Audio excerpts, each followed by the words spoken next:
Thank you for joining our hospice team. You may have years of experience with hospice settings and hospice care, or you may be new to working with a hospice team. We are glad you're here. Our experience is that people who come to work in hospice are caring, compassionate, loving, and empathetic. We want to thank you for being a hospice volunteer. Most of our hospice volunteers come to us because they know about our services firsthand. Many of our volunteers, like you, were family members and caregivers for one of our patients. Volunteering with Gunderson Hospice is a way to give back to others.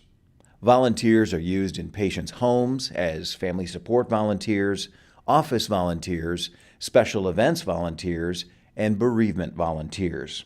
We have a place for you. Our criteria is simple. All you need is a compassionate heart for our families and patients, and to be trustworthy. The term hospice, from the same linguistic root as hospitality, can be traced back to medieval times, when it referred to a place of shelter and rest for weary or ill travelers on a long journey. The name was first applied to specialized care for dying patients by physician Dame Cicely Saunders, who began her work with the terminally ill in 1948 and eventually went on to create the first modern hospice, St. Christopher's Hospice, in a residential suburb of London in the 1960s. Saunders introduced the idea of specialized care for the dying to the United States during a 1963 visit to Yale University. Her lecture, given to medical students, nurses, social workers, and chaplains about the concept of holistic hospice care, included photos of terminally ill cancer patients and their families, showing the dramatic differences before and after the symptom control care. This lecture launched a chain of events which resulted in the development of hospice care as we know it today. For more on the timeline of hospice to current date, please visit this website. Please take a few minutes to read the next couple of slides about the hospice historical timeline.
Hospice affirms life, neither hastening or postponing death.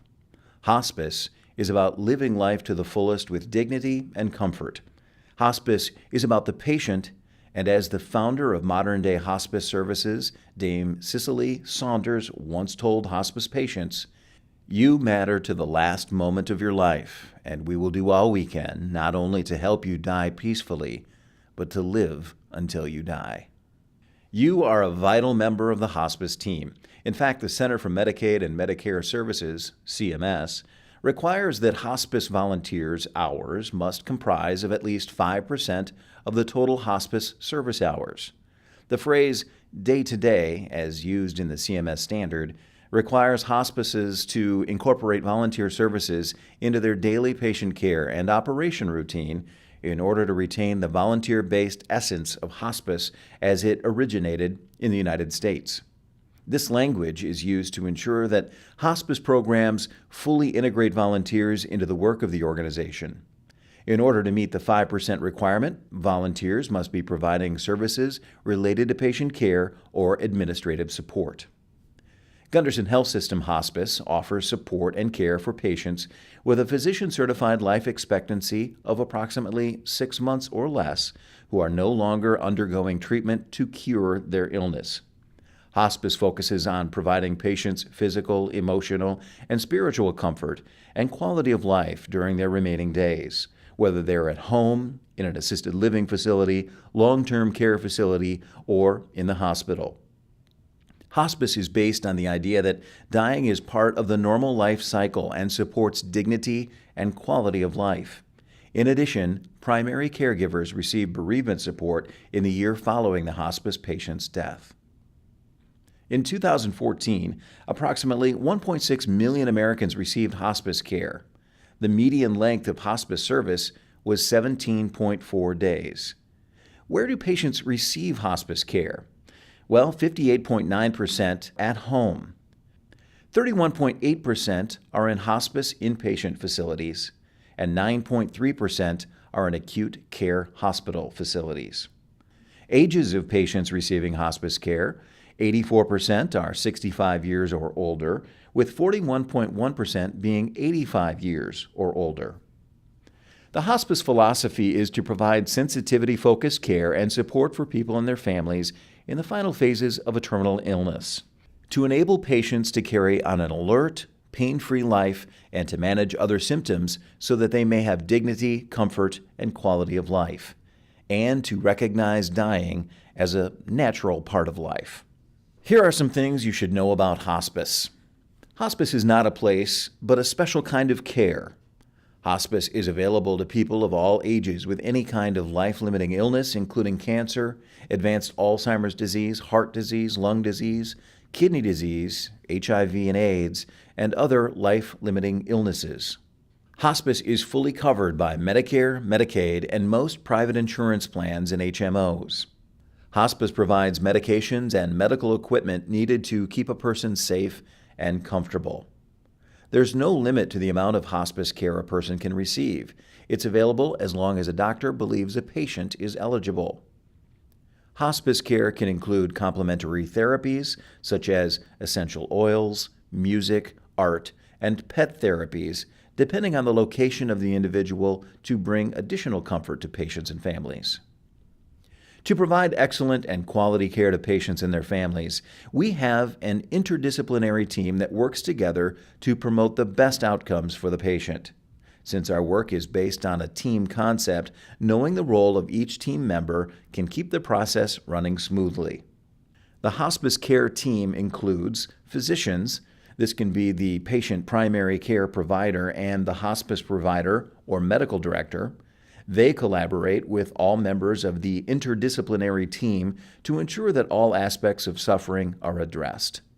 The social worker helps patients and families access community resources such as transportation and equipment at home, assistance with alternative placements, assessing family dynamics, and caregiver support.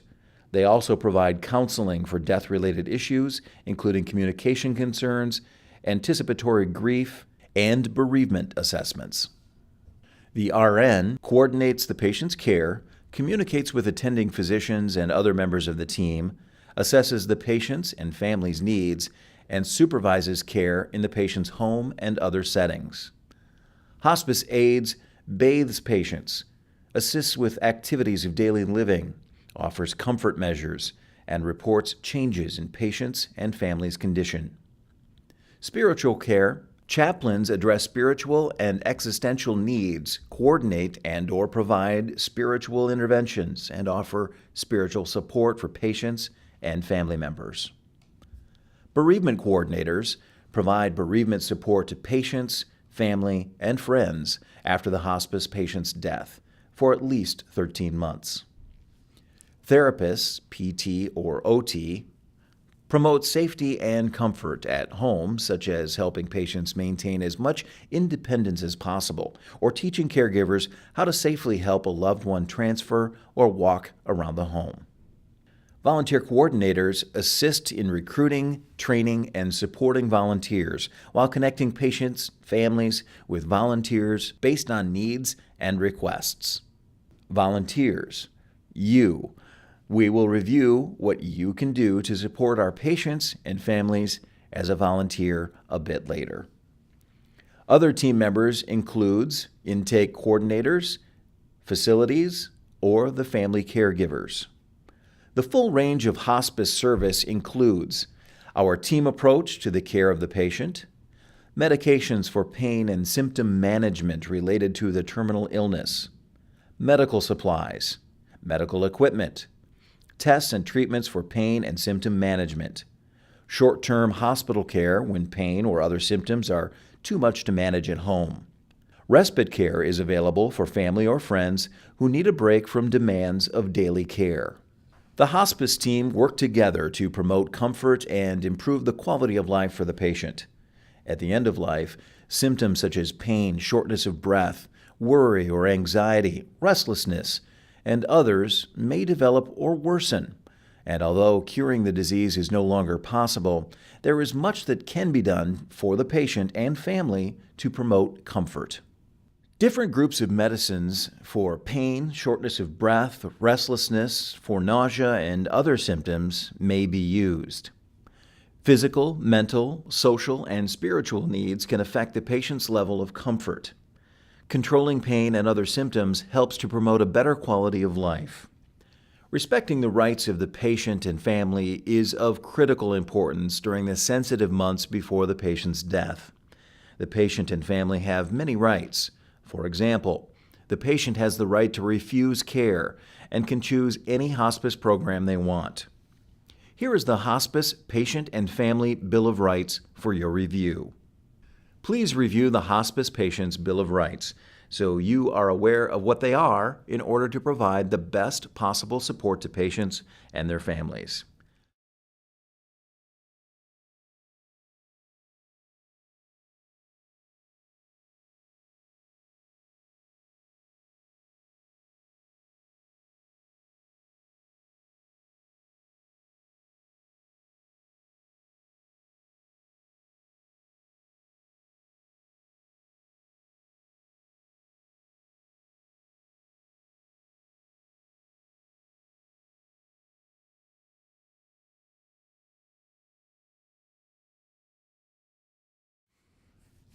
Please take a few minutes to read the Hospice Patient and Family Bill of Rights.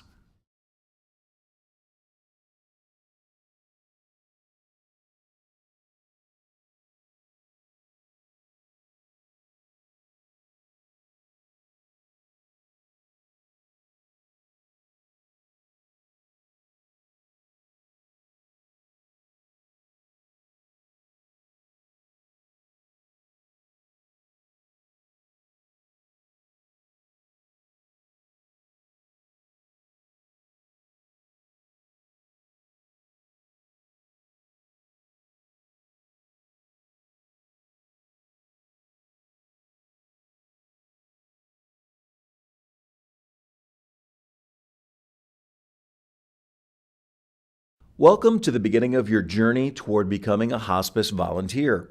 You have chosen a unique and wonderful field in which to offer your special gifts. Many people say that people who work in hospice are born to do this work, and in many ways, that is true. As a hospice volunteer, it is essential that you be a caring, emotionally mature, committed person who is comfortable talking about death and dying.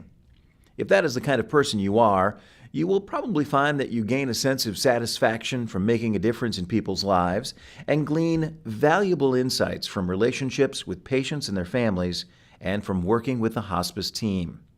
Frequently, supporting someone through the dying process can heighten your own sense of spiritual values and help you focus in on those things that matter most in life. Here are a few questions to ask yourself about the volunteer role and you. Am I comfortable with being alone with someone who is dying?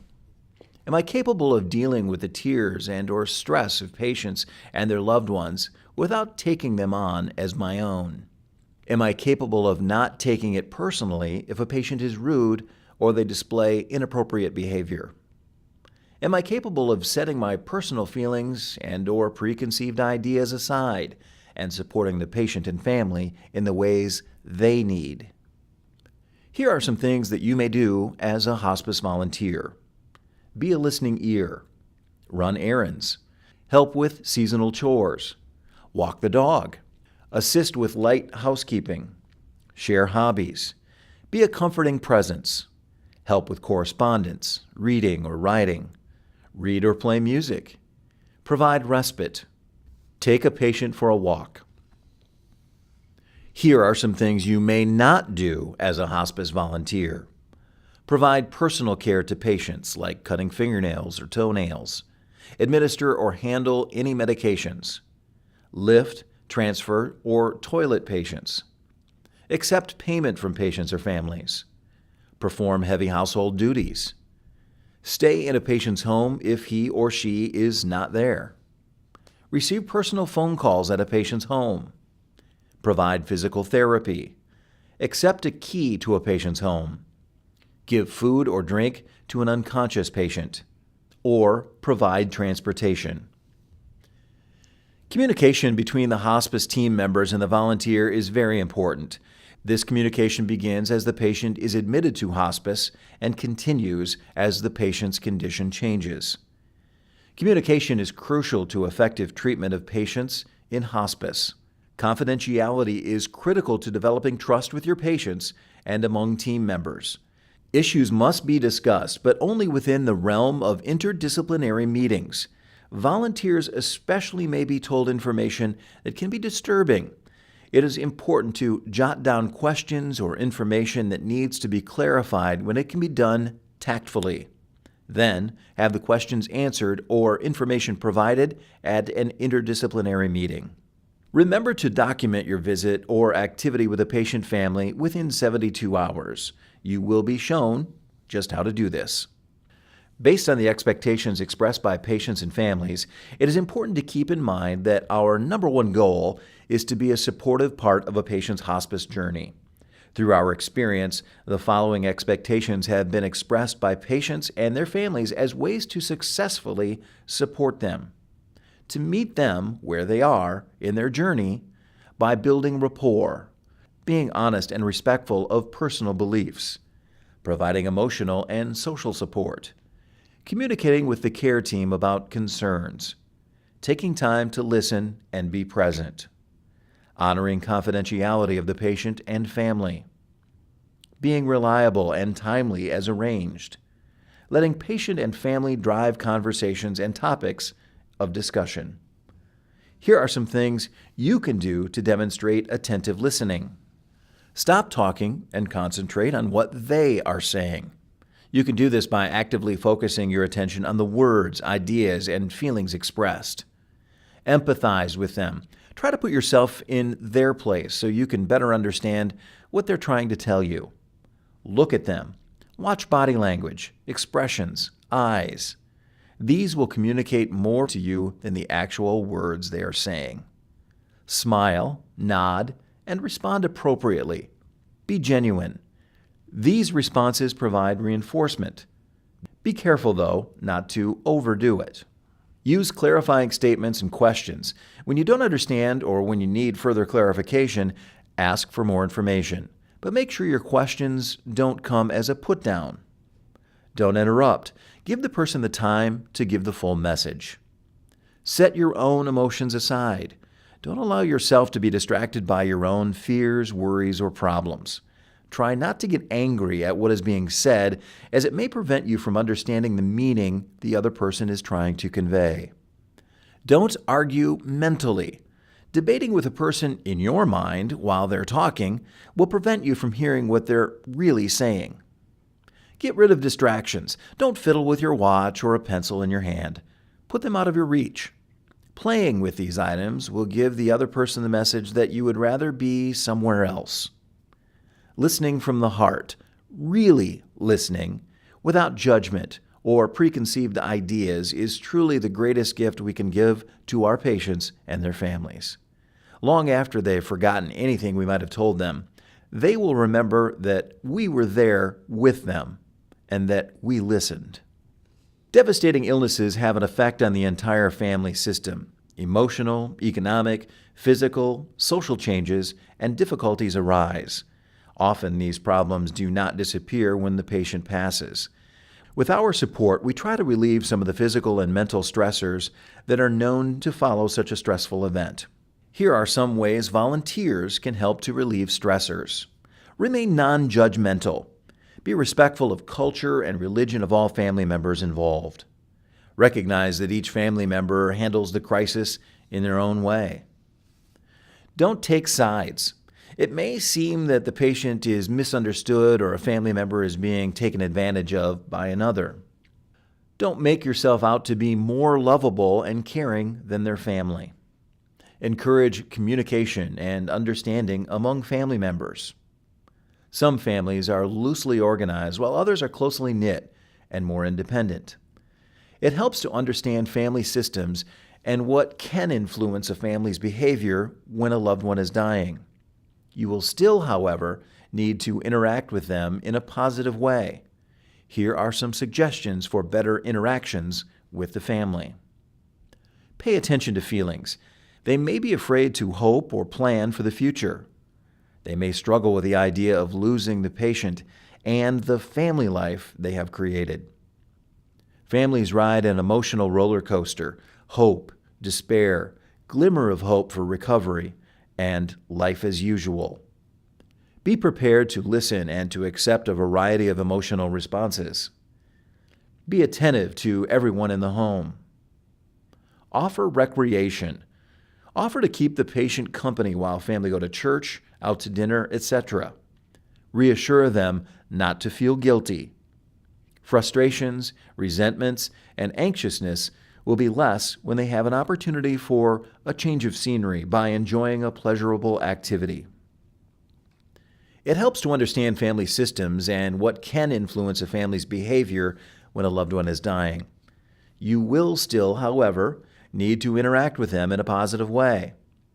These are some suggestions for better interactions with the family.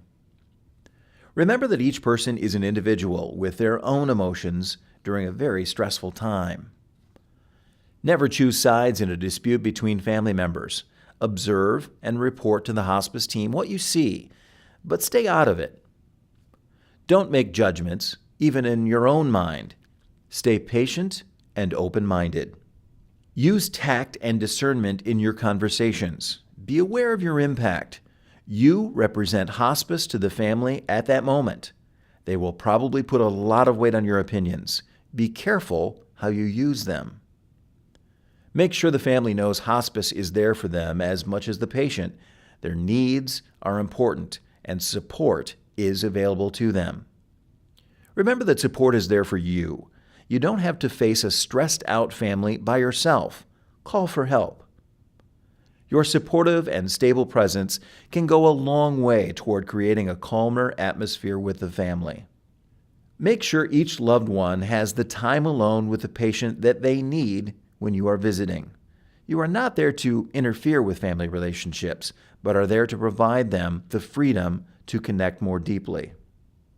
These are some of the most common hospice diagnoses: cancer, Alzheimer's, congestive heart failure, amyotrophic lateral sclerosis, acquired immune deficiency syndrome, liver failure, and renal failure. Here are some of the symptoms of pain to look for: grimacing, wincing, restlessness, insomnia, rapid heart rate, increased or abnormally decreased blood pressure, guarding of the body area that you know to be affected by the disease process. Please note that sleeping is not a sign that the patient is comfortable and pain-free, as patients often sleep to escape from the pain. Other difficult symptoms can be weakness and fatigue, loss of appetite, nausea and/or vomiting, constipation or diarrhea, anxiety, dry mouth, swabs and ice chips can be used if appropriate, and shortness of breath. To be forewarned is to be forearmed. This is an old saying that applies here perfectly. What do you need to know about your patient to be able to provide support to them and to their family in a knowledgeable way? This information will be provided to you by your volunteer coordinator before your first visit. patient's name, gender, age, diagnosis, and history. What is the primary speaking language? Is he or she a veteran? Does the patient have any communicable diseases that require special precautions, such as AIDS or MRSA? Are they in a facility or are they at home? Which hospice team members are visiting the patient? Level of responsiveness. Are they fully conscious, drowsy or confused, comatose? Can they see? How well do they hear? Do they have specialized equipment in place? IVs, pumps, oxygen, for example. What is their nutritional status? Eating, drinking, feeding tube, able to swallow, dietary restrictions? What family members are present in the home? Are there young children in the picture? The purpose of teaching about death and dying is to help people to understand what is normal and expected in order to lessen worry. No two people die the same. The following information shown serves as a guide as to what might occur in the patient's dying process. In the patient folder, you will also see a booklet called A Caregiver's Guide When the Time Comes that will also go through this process. You can bring this booklet out when reinforcing teaching related to the dying process. You may pause the video to read this slide.